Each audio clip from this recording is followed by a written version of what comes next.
porque este espaço sagrado. Do chão vai subindo dos pés para o coração, para a boca, para a cabeça, nos dois olhares, né? O olho da frente e o olho atrás. Por que estou dizendo isso? Porque as tradições religiosas mais antigas, de raiz humana, nos dizem que tudo começa pelo chão, pelos pés. Onde pisam os pés, a cabeça pensa e o coração ama. Quem sabe amanhã, em outro momento, vamos aprender este mantra. Onde pisam os pés, a cabeça pensa e o coração ama. É outro, desculpe agora a palavra meio difícil, né? De sábado, de manhã cedo, é outro ponto de partida epistemológico. Isso significa, é outro jeito de encarar a vida e o mundo, de encarar as relações, de interpretar. Não a partir das ideias, mas a partir do chão, da prática, dos corpos, dos contextos de onde os nossos pés pisam. Então, nós vamos tentar fazer isso nesses 2 dias. É verdade que eu vou tentar manter a água na boca para nos perguntarmos por que 7 é mais do que 12. Mas para fazer isso, nós precisamos, com os nossos pés, com a nossa vida, com o nosso corpo, que é o ponto de partida interpretativo da vida e da fé, nos perguntar por que 13 é mais do que 12. Ah, mas é claro, a aritmética, a matemática, a álgebra já nos explicou isso, que 13 é mais do que 12. Mas não a tradição das igrejas, não a tradição judaico-cristã. A tradição religiosa, que é diferente do que a tradição de fé, a tradição religiosa ocidental, judaico-cristã, nos ensinou o tempo inteiro que 12 é mais do que 13. E nós vamos ter que recuperar. 13 é mais do que 12. Quantos filhos teve Jacó, o patriarca? Normalmente, cuidado com esta palavra normal, porque de perto ninguém é normal, né? Normativamente e normalmente, nos ensinam que o patriarca Jacó, e na realidade foram 4 mulheres que se abriram as entranhas para parir, né? Lia, Raquel, Bala e Zelfa, eram o nome dessas mulheres. Mas nos ensinam que o patriarca Jacó teve 12 filhos. Mentira. Mentira. O patriarca Jacó, e foram 4 mulheres que se abriram, sangraram, pelo menos 10 centímetros, naquele tempo não tinha nenhum tipo de cirurgia. Raquel, Lia, Bala e Zelfa, tiveram 13 filhos. Porque tiveram 12 filhos varões, 12 filhos homens, e uma filha mulher chamada Diná. Agora que todo mundo, eu não, mas invejo, né? Quem tem, todo mundo tem Netflix, né? Então tem como assistir um seriado que é A Tenda Vermelha. Tem como ler um livro de uma, eu acho, uma boa escritora no sentido de romance, que é Anita Diamond, que tem como título A Tenda Vermelha. Porque é um livro de uma outra epistemologia, de um outro jeito de ler a história. É a história dos patriarcas e das matriarcas, contada na tenda de menstruação, a tenda vermelha, pelas matriarcas, pelas mães, então por Raquel, por Bala, por Zelfa e por Lia, para a única menina da família, que era Diná. Então é um outro jeito de interpretar a história a partir da tenda de menstruação, a partir da tenda vermelha. Quem gosta de ler, seria bom ler o livro. Quem gosta de assistir seriado, é bom assistir este seriado que está disponível e também pode ser baixado para assistirmos, quem sabe, em forma comunitária, de grupo e tal. Jacó não teve 12 filhos. Jacó teve 13 filhos, porque teve 12 filhos homens e uma filha mulher. Então, em nossa história, na história do Israel antigo, não teve, em nível simbólico, 12 tribos, porque na realidade as tribos eram muitas menos, mas teve 13 tribos. E por isso é fundamental uma conversão profunda, místico-política. Gente, eu junto sempre estas palavras, porque mística, se é política, isto é, se tem como horizonte a mudança da nossa sociedade, do mundo, e a política é política, se é levada por uma experiência profundamente mística, senão vamos viver aquilo que vivenciamos nos últimos anos, quando também nós, na política das 13 tribos, perdemos a mística. Então, é fundamental este duplo respiro, como os pulmões, como os rins, como os 2 movimentos do coração, místico-política. As 2 palavras que são palavras de uma experiência profunda de ter encontrado Jesus e a sua proposta, o seu evangelho na nossa vida, fazem com que a gente possa juntar no mesmo respiro. 13 eram os filhos de Jacó. Alguém já tinha ouvido isso, tirando quem fez curso comigo em algumas coisas do CEBI? 13 os filhos de Jacó, porque teve uma filha mulher chamada Diná. Não esqueçam, depois do capítulo 30 de Gênesis, vocês vão encontrar uma história meio triste, sabe? Porque Diná foi a única filha, e a única filha que vivenciou a violência. A única filha que vivenciou a violência de irmãos. A única filha que vivenciou a dor no corpo. De violência física, sexual, emocional, religiosa. Porque religião é violenta. Fé, não. Mas religião pode ser profundamente violenta. Que o Evangelho de Marcos teve 2 mulheres que sofreram por causa do 12. Uma era uma senhora que sangrava, e olha, tinha passado por todos os médicos, tinha gasto tudo, e sangrava há quanto tempo? 12 anos. Esta é a senhora chamada de muitas mulheres na Bíblia, porque a Bíblia é um texto patriarcal, não sabemos nem o nome, Nem sabíamos da 13ª filha de Jacó, que o nome tem na Bíblia. Imagina de que não tem nome. Esta senhora nós chamamos sempre de hemorroíça, como se fosse o nome da filha de Deus. Mas hemorroíça é uma doença, Uma senhora que sofria de mioma, de hemorragias. E sofria de hemorragia há 12 anos.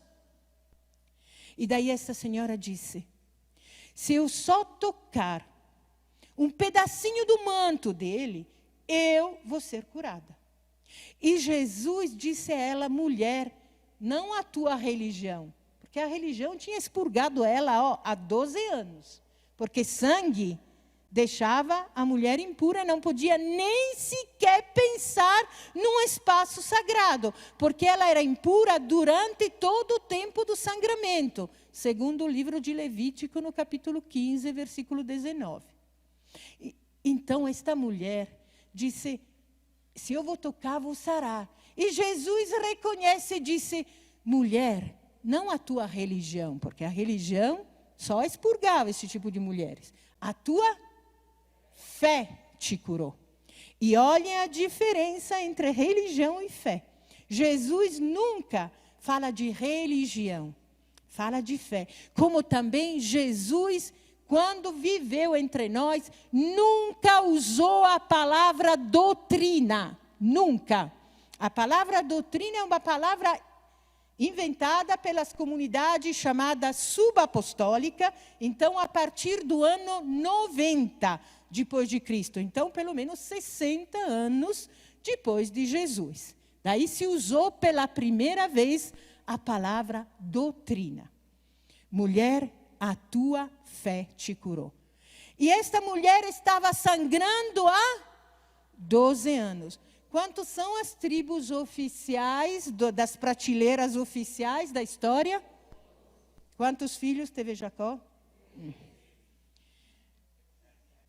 Então tem o número 12, de 12 tribos, que pode matar.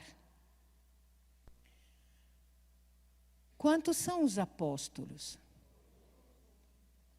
Meu Deus, Francisco pode ralar. Todo mundo assiste agora, eu quero assistir esta noite, quem sabe, aos 2 papas, né, do Meirelles, mas podemos assistir filme, podemos ouvir Francisco, mas quando de repente eu faço uma pergunta assim, em gente altamente conscientizada da luta e do compromisso nas comunidades, porque não estou falando para os alienados e alienadas que na fé cristã tem uma porção, né? Mas estou falando para a gente conscientizada. Quando pergunto quantos apóstolos, a resposta é 12. Misericórdia. O Papa Francisco fez uma rúbrica e pediu para um cardeal que não é fácil de lidar. Nós tivemos o cardeal nos círculos menores, que é o cardeal Sará, que é um cardeal africano, mas muito legal romano. O cardeal Sará teve que fazer um acréscimo ao lecionário litúrgico, mas teve que fazer um decreto para estabelecer, ao pedido do Papa, que dia 22 de julho,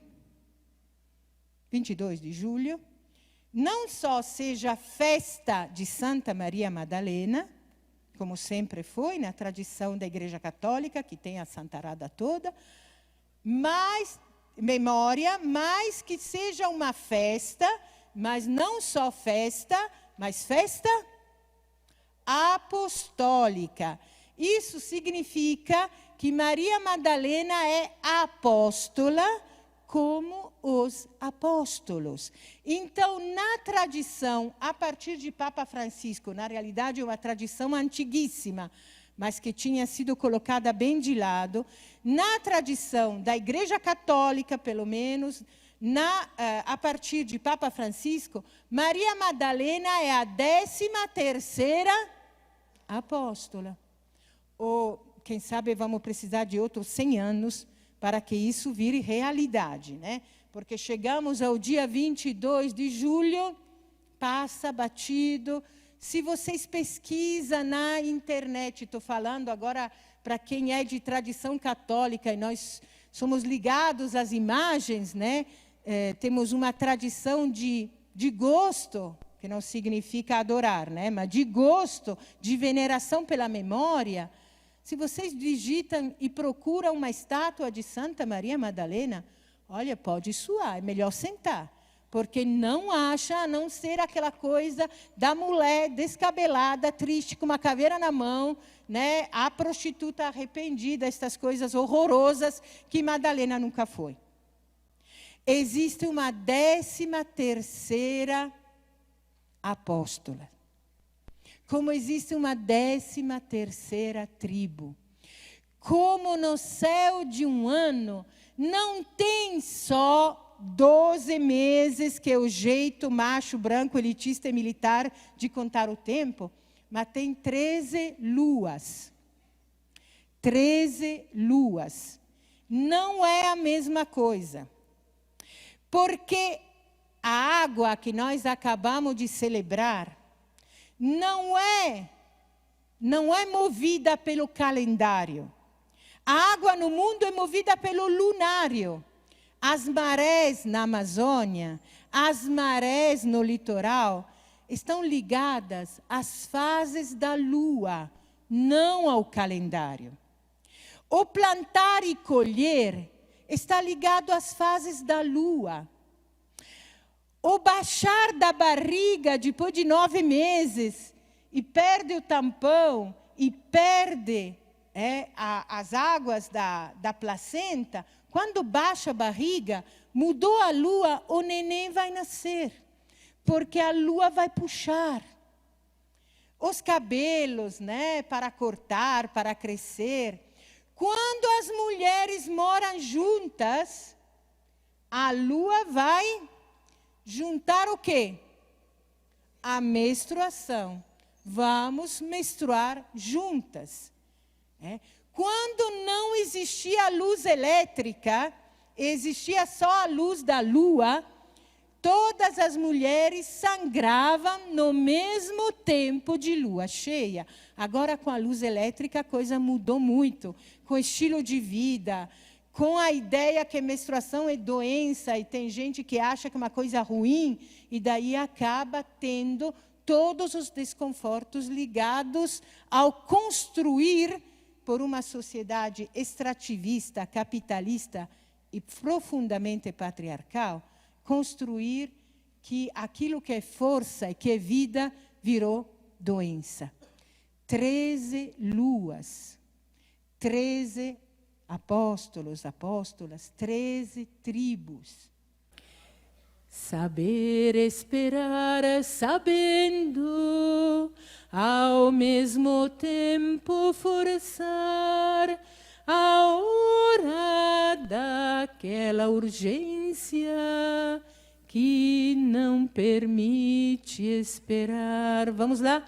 Saber esperar sabendo, ao mesmo tempo forçar a hora daquela urgência que não permite esperar.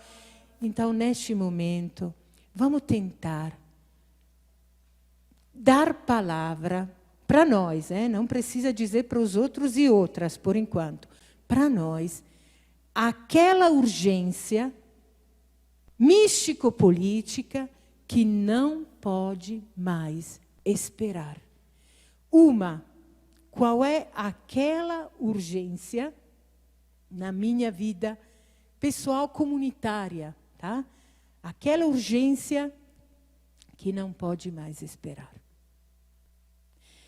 Porque 13 é mais do que 12. Aquela urgência que não pode mais esperar. Saber esperar, sabendo, ao mesmo tempo forçar a hora daquela urgência que não permite esperar. O título desta poética de Pedro é Teimosia. Saber esperar, saber, ao mesmo tempo forçar a hora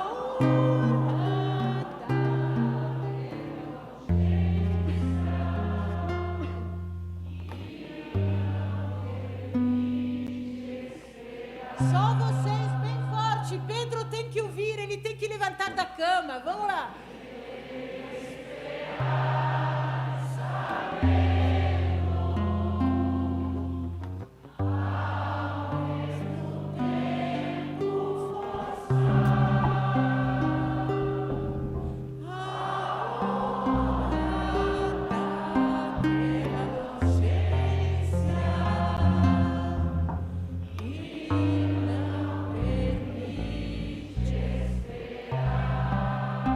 amém e continuamos.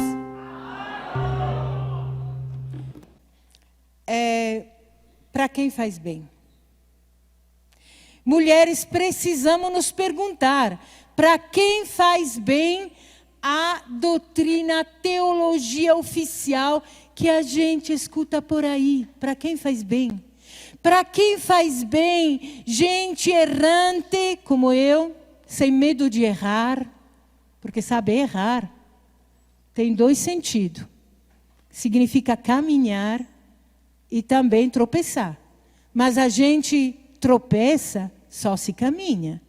Porque se a gente vai para a geladeira e no freezer da geladeira, nunca vai tropeçar, mas também nunca vai caminhar.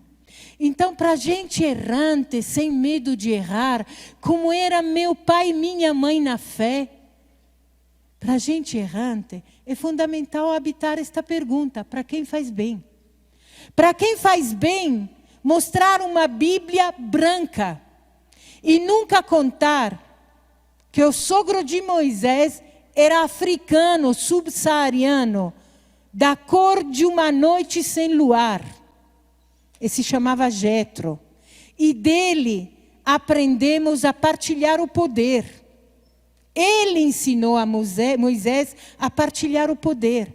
Para quem faz bem mostrar uma Bíblia branca e nunca contar que se temos a experiência do nome de Deus, que é Javé, libertador, é porque teve uma tribo no deserto, uma tribo de gente afrodescendente, a tribo de Yashu, que nos revelou a experiência de Deus libertador, Javé. E que se estamos aqui, é porque a humanidade nasceu na África. Para quem faz bem mostrar uma Bíblia branca, macha, elitista e militar. E nunca nomear mulheres, nunca nomear afrodescendentes, nunca nomear outros respiros de masculinidades. Porque Davi e Jonathan se queriam bem para valer. Estou conseguindo me explicar? Então é fundamental habitar esta pergunta: para quem faz bem? A quem jova, a quem faz bem? Esta é uma pergunta fundamental da teologia. Não queremos mais teologia sobre os indígenas, teologia sobre as mulheres, teologia sobre os afrodescendentes, que são aquelas teologias de gabinete feitas por branco, macho, elitista, militar, sobre. Queremos teologias indígenas, de gente indígena que fala da sua experiência de fé a partir do chão, do corpo, do território do espírito indígena. Queremos teologias de mulheres, a partir de seu chão, de sua experiência de fé, da sua prática, a partir de si. Queremos teologias afrodescendentes a partir de suas experiências de fé, de seu chão. Teve um tempo na América Latina, quando não costumávamos ainda escrever música em rap, né?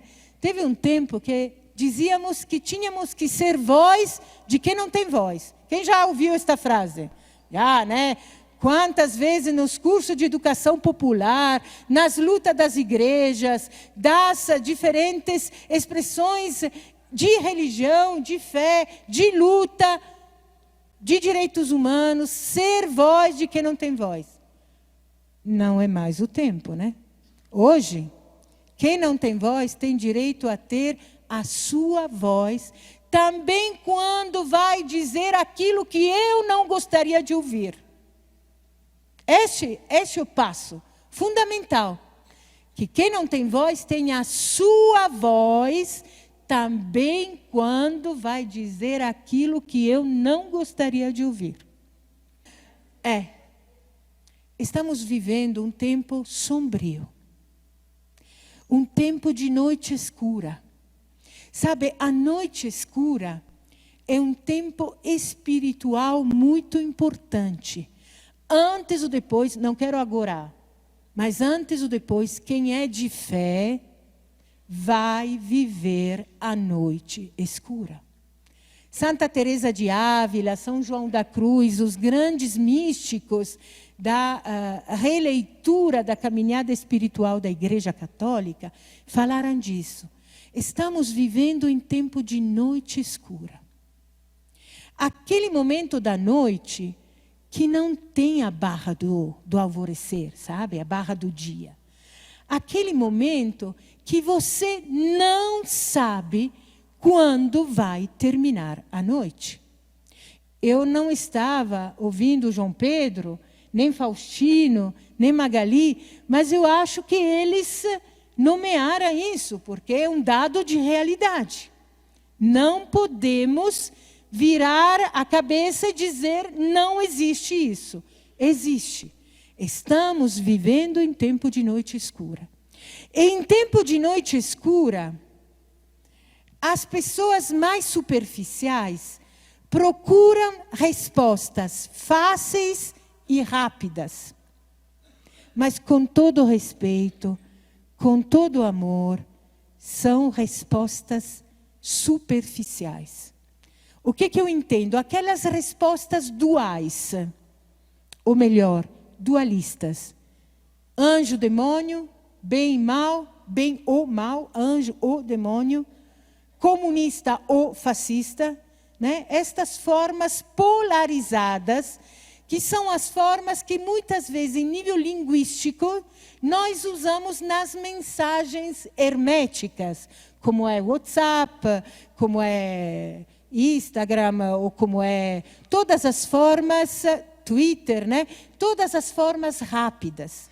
Os povos indígenas dizem, os chavantes lá da Prelazia de São Félix, dizem que as muitas palavras esfriam a violência.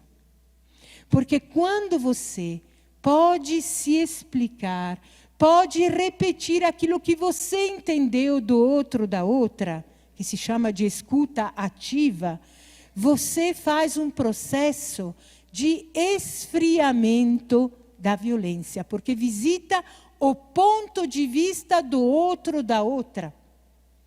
Este exercício é fundamental para não termos mais relações alicerçadas na violência. Aprender a escuta ativa. Aprender a visitar o ponto de vista do outro, da outra. Sair da polarização, anjo ou demônio, bem ou mal. Sagrado ou profano. A vida é. Porque quem de nós sabe dizer quando esta noite terminou a noite e começou o dia? Tem todo um tempo demorado do infinito, quando no céu as cores se misturam como um tabuleiro. Já perceberam? Já olharam o alvorecer? E é muito demorado este tempo. Como é demorado o tempo do entardecer, quando as cores se misturam. Então, qual é? Nomear, por favor, contar para a tenda, para o povo da tenda, da 13ª tribo que eu encontrei. Contem. Não fiquem encabulada do tipo, não posso ser orgulhoso. Contem. Porque a nossa fé é alicerçada na narrativa, no testemunho de nossa vivência. É assim que Jesus se faz presente, vivo, hoje, aqui. Nós, hoje, fizemos o caminho de 12 para 13. Mas eu preciso dizer para vocês que este caminho de 12 tribos, 12 apóstolos, 12 meses para 13, passa pelo caminho da cruz. É inútil a gente tentar aliviar, porque se somos de Jesus o Cristo, antes ou depois, a gente passa pelo caminho da cruz. E a cruz não é algo que a gente escolhe. Porque se a gente escolhe, não é cruz. É uma escolha de sacrifício e tal, mas não é cruz. A cruz é uma experiência que, de alguma forma, a vida, pelas tuas escolhas, pela tua prática, os poderosos na vida vão colocar nas tuas costas.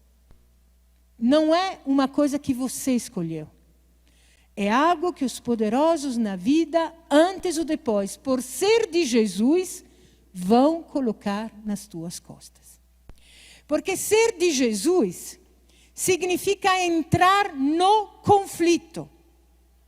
Então, a espiritualidade libertadora de Jesus na cidade significa viver o conflito deste tempo. Cuidado com quem não quer viver conflito. E olha, nas instituições religiosas, está assim de galera que não quer viver o conflito, que quer viver numa boa, na santa paz. Isso um tempo era também uma heresia chamada irenismo, que vem de Ireneu, né? Que vem de Irene, que significa aquela paz, entenderam? Aquela paz que não cria conflito com ninguém. Se não cria conflito com ninguém, é porque abraçou os poderosos. Não tem outra saída. Se a nossa prática não vive, não entra no conflito, é porque abraçamos os poderosos. Se a gente vai tentar encontrar a síntese do Evangelho de Jesus, esta síntese eu gostaria de propor a carta aos Gálatas, porque é uma das cartas mais perto de Jesus histórico, né? Estamos mais ou menos há 25, 30 anos depois de Jesus, antes ainda de todos os evangelhos, também do evangelho mais antigo, que é Marcos, né? Na carta aos Gálatas tem uma frase que pode sintetizar o evangelho de Jesus. Não há mais nem judeu nem grego, nem homem e mulher, nem escravo, nem livre. Porque todos somos um em Cristo Jesus. Por este motivo, Jesus não morreu. Jesus não morreu. E, por favor, preste bem atenção. Jesus não morreu. Jesus foi matado. É muito diferente. Porque quando a gente diz que alguém morreu, ponto final. Mas quando a gente afirma que alguém foi matado, pelo menos se abrem duas perguntas. Quem matou e por quê? Pelo menos estas duas perguntas se abrem. E vamos ter que habitar a resposta. Que daí, inevitavelmente, é uma resposta conflitiva. Porque Jesus não morreu atravessando a sinaleira vermelha.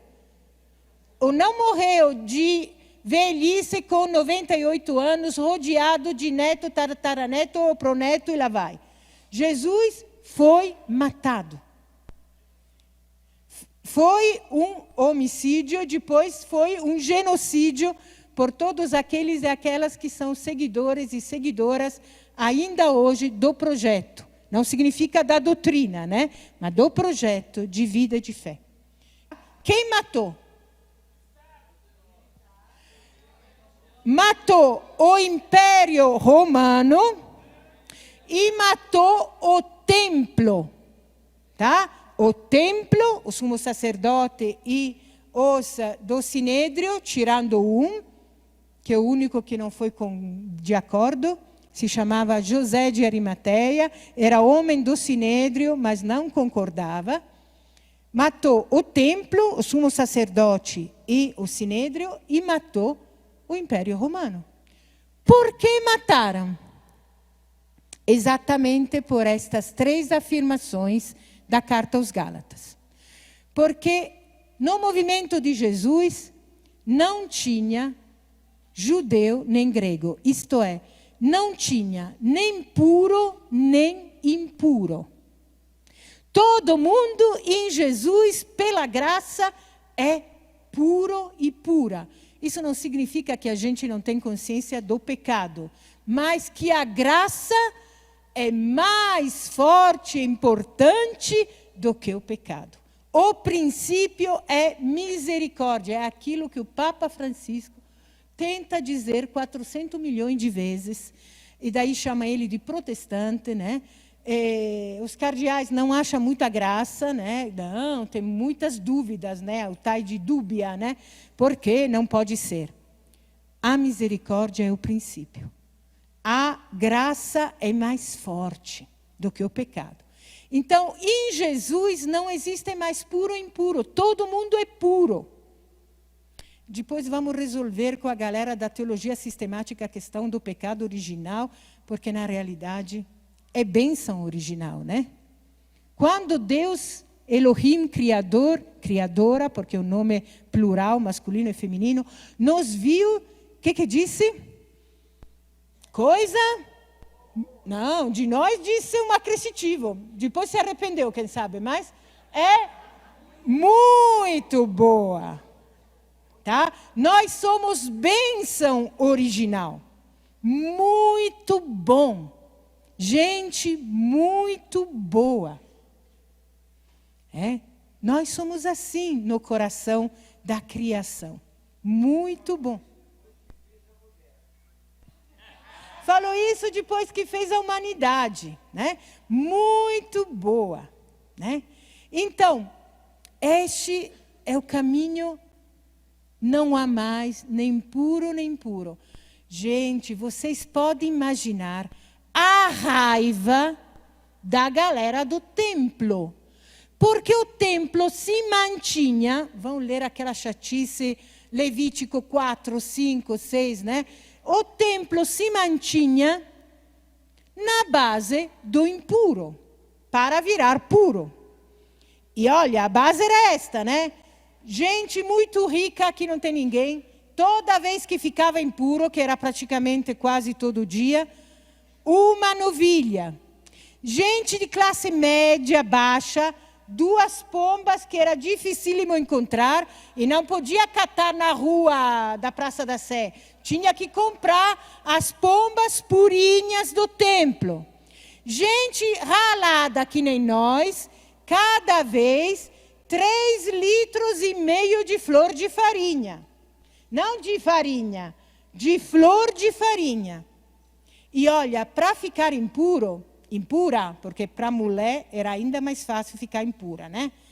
Tinha 613 regras. Tu pode imaginar que num dia, uma destas 613, tu acabava. Por exemplo, quem tem certeza de não ter sentado num lugar onde sentou alguém com caspa? Porque caspa no templo era considerada lepra, era uma das lepras. Quem tem certeza de não ter pisado numa formiga? Quem tem certeza de não ter sentado no lugar onde ficou sentada uma mulher com menstruação? Estou conseguindo me explicar? Estou citando alguma das 613 regras.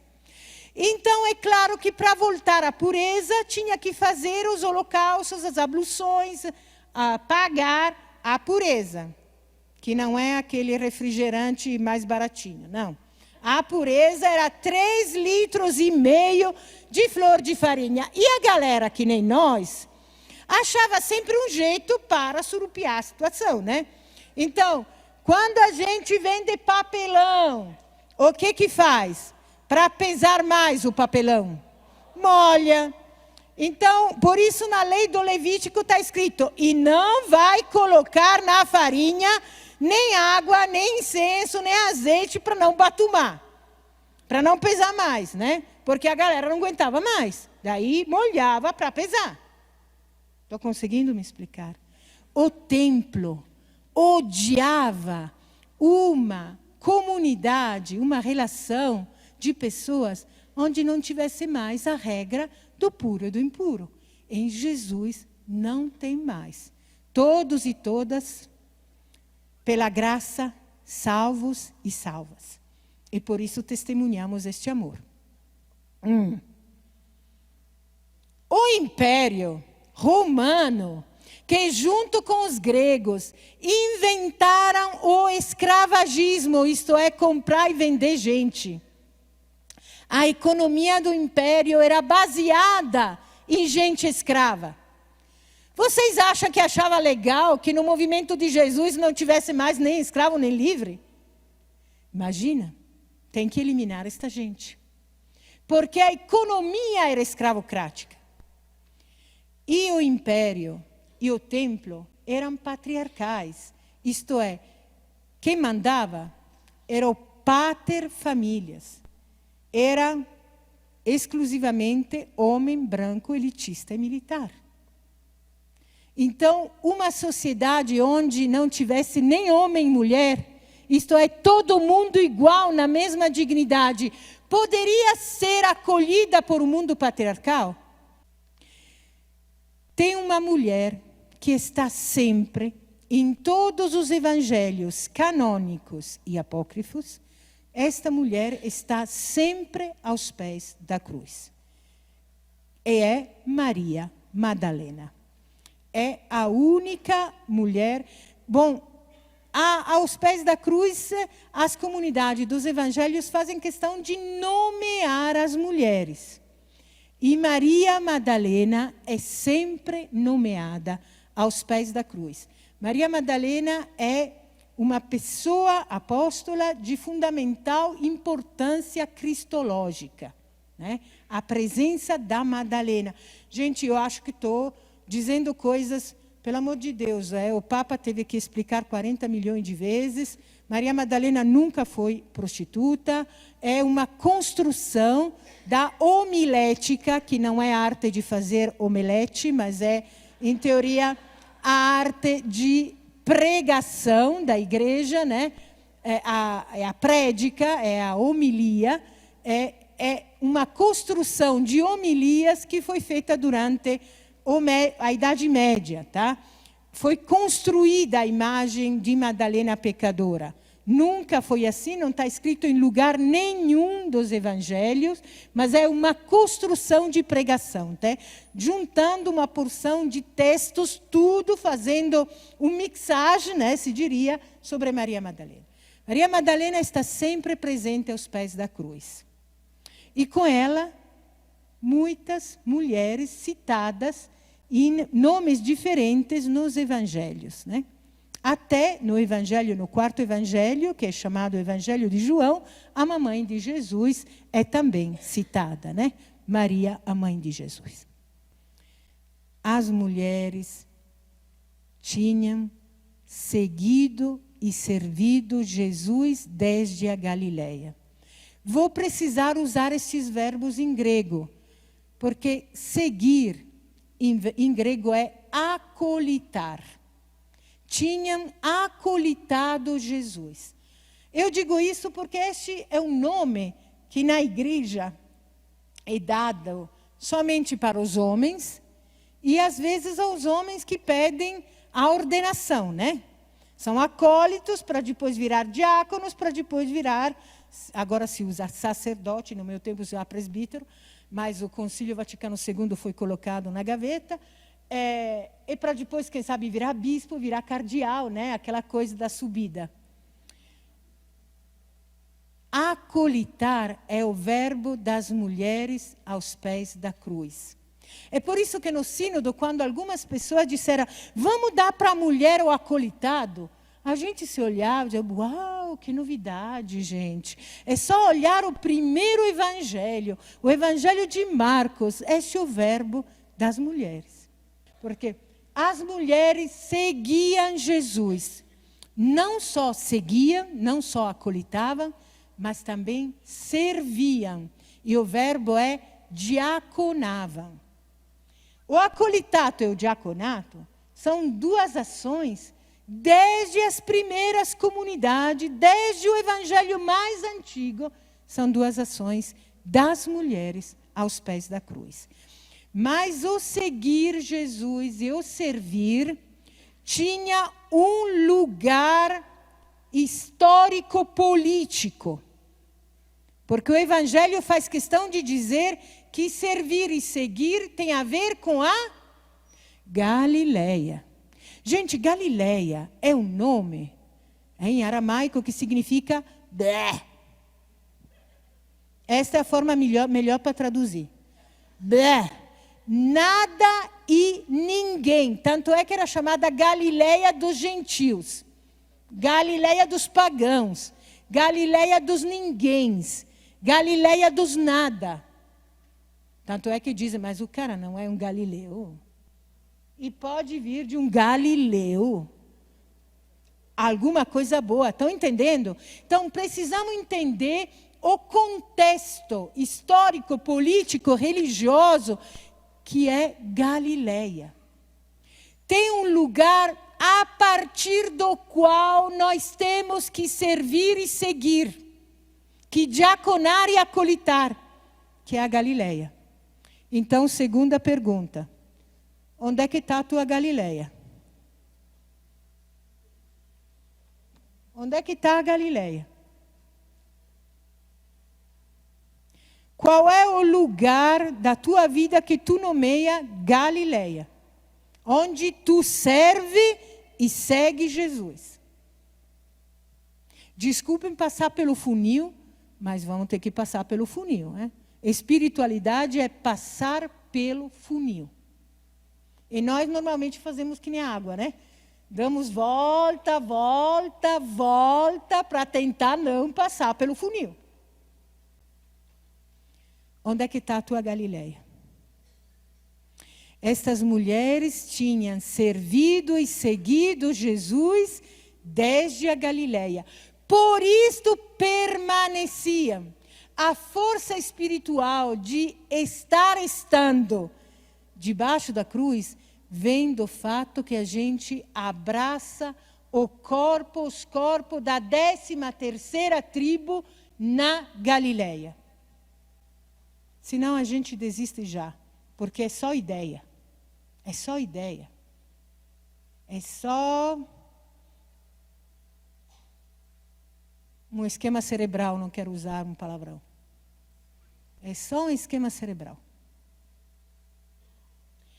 E estas mulheres, porque tinham servido e seguido desde a Galileia, subiram com ele até a cruz. Subiram com ele até a cruz. Subir não é só um gesto geográfico, porque o Gólgota, a montanha, era uma montanha, né? Mas porque é um gesto, uma prática, uma ação espiritual.